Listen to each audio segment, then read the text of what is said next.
What is going on, guys? Are you having issues with a hunger feeling during your diet and cravings that kick in once you get deeper into a cutting phase? Then this video is for you, because today I'm going to give you 10 tips on how to stop cravings that have been scientifically proven to work. So stay tuned, let's kick off this video.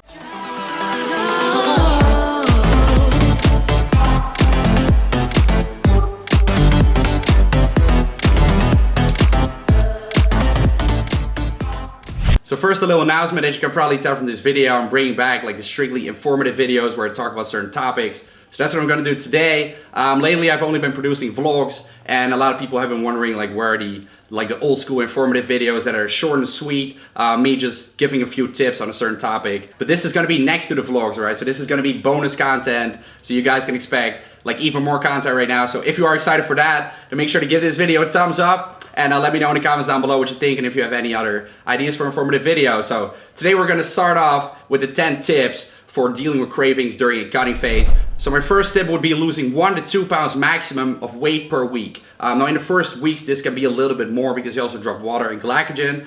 But you know, generally over the weeks, you should only lose a maximum up to 2 pounds, which is about 1 kilogram. Reason being is that if you want to drop weight too fast, you're most likely to end up binging because you're going too low in calories, all right? This is also referred to as a crash diet.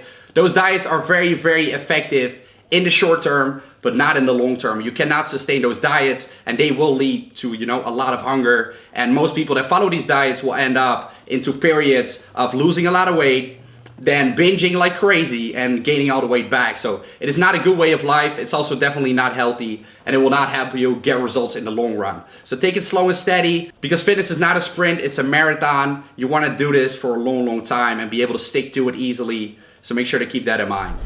Now my second tip will be drink a lot of water. I know this is a very, very logical tip, but there are still a lot of people that don't do it, or, you know, simply don't think about it throughout the day. Always make sure you have a bottle of water with you wherever you go. And the amount of water you want to shoot for is at least 1 gallon a day when you try to lose fat. But in my opinion, you actually want to do more, especially if you want to reduce those cravings and if you have a lot of cravings. So always when you eat a meal, make sure to have like a big glass of water before you actually eat the meal. Because very often water and hunger are two things that are confused. So a lot of people that wake up, for example, they think they are hungry, while in fact their body is craving for water. So always keep in mind to stay hydrated throughout the whole day, and especially have a lot of water once you wake up directly.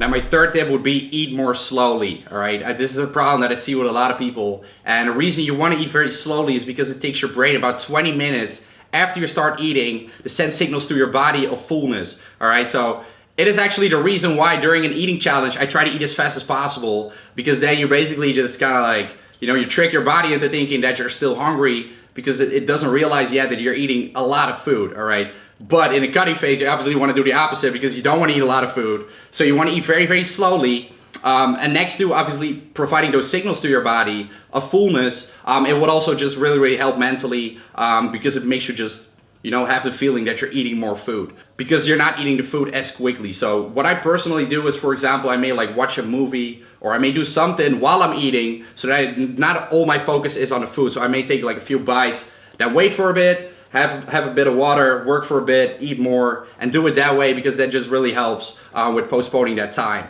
And once you eat slower, I promise you, you will feel a lot more fulfilled. So that's something I highly recommend doing during a cutting phase. Fourth tip, eat plenty of vegetables. Again, a pretty logical one, but also something that a lot of people skip. But I highly recommend doing so, especially like the deeper you get into your cutting phase. So that's something I do. I will increase my vegetable intake, you know, the lower I get in calories, because it really boosts up the volume of the food. So we'll have you eating also for a longer period of time, which goes hand in hand with the last tip I talked about, eating slower, because you will have more volume in your food. But next to that, vegetables contain fiber, they contain micronutrients, so that's obviously very good during your cutting phase, and fiber will keep you more fulfilled as well. So try to have some vegetables with every single meal. My fifth tip would be intermittent fasting. This is my absolute favorite tool for losing body fat and for dealing with hunger. What you do during intermittent fasting is you basically fast for the majority of the day. You fit in all your food into a small time frame, which usually is about 8 hours, and you fast for the rest of the 16 hours. So once you wake up, you fast until you get very, very hungry, and then you start eating. For a more detailed explanation, I recommend checking out my video on intermittent fasting. It'll be in a link in the description box down below, and it'll explain everything. But I personally think this is the absolute best tool for losing body fat and dealing with hunger. My 6th tip would be saving carbohydrates for later at night. I know a lot of people think that carbohydrates at night make you fat. This is a myth. At the end of the day, it comes down to your daily caloric intake and macronutrient intake, whether you are gonna store fat, lose fat or not. All right, so it doesn't matter when you actually eat, it matters what you eat in total per day. So the reason I like to save carbohydrates for later at night, and the reason I suggest a lot of people to do so, is because those are the foods that really make you fulfill. If you don't have a lot of them left at night, the cravings start kicking in. For most people, food cravings start kicking in late at night, and that is when people fuck up. That is when they make the wrong decisions. Now, if you make sure that you have a lot of calories left that you can eat at night, then you're all good to go. Like, I actually have a feast every single night, and I don't have the feeling that I'm dieting. Intermittent fasting helps me as well to save those calories for later at night, but you can also do it differently. You can also simply eat a lot of proteins and fat sources throughout the day, and then make sure that you keep the carbs to a bare minimum, and then make sure to like have all those at night. And that'll also help you fit in like more dirty and cheat foods into your diet a little bit to make it, you know, more sustainable for yourself, more enjoyable, while you still reach those macronutrient targets per day. My 7th tip would be allow yourself for dietary flexibility. And what I mean by that is I personally follow an approach called if it fits your macros, which means that you focus on a certain macronutrient targets per day and caloric targets instead of food sources that you eat. Now what I do is I eat about 80 to 90% clean per day. That is what I recommend. And then you fit in 10 to 20% processed, sugary, more dirty and cheat foods, what people will call. You fit them into your diet to make sure that the diet stays enjoyable. You can still sustain it, but it also doesn't like mess up your health.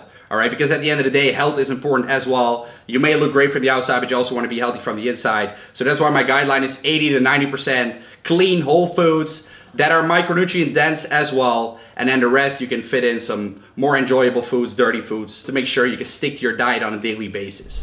My 8th tip would be using hot spices to spice up your food.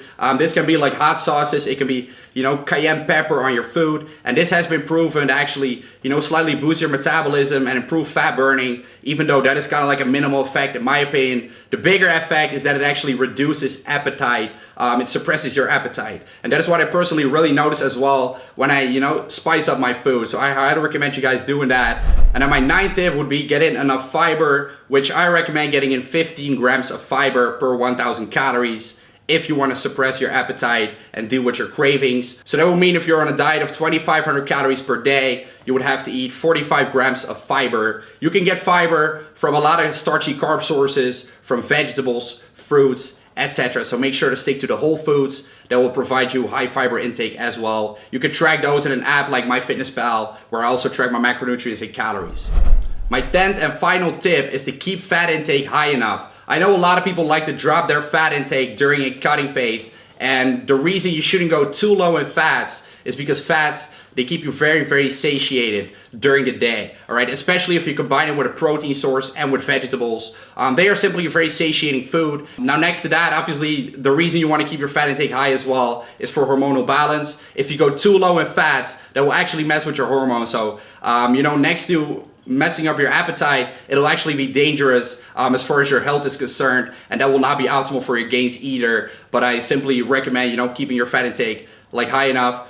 Usual recommending is about 20% of total calories coming from fats, and then you'll always be fine. And that is really my last tip. So those were the 10 tips to deal with your appetite, deal with your cravings during a cutting phase. All the studies are linked in the description box down below. Everything is proven by science, and that is how I personally like to work. That's how I like to do things. So with that said, I hope you guys enjoyed this video, and I hope you enjoyed me bringing back the strictly informative content where I talk about certain topics. So make sure to let me know if you guys enjoyed that in the comments down below. And also make sure to let me know any video ideas for in the future, because I'm gonna shoot a lot more of these videos next to the vlog. So next video that'll be up will be another vlog, full day in my life, showing you guys what I do, how I train, how I diet, etc. and how my cut is going. So make sure to stay tuned, make sure to hit the subscribe button to stay updated. Make sure to give this video a thumbs up, share with your friends, and I'm gonna catch you in the next video. Peace out.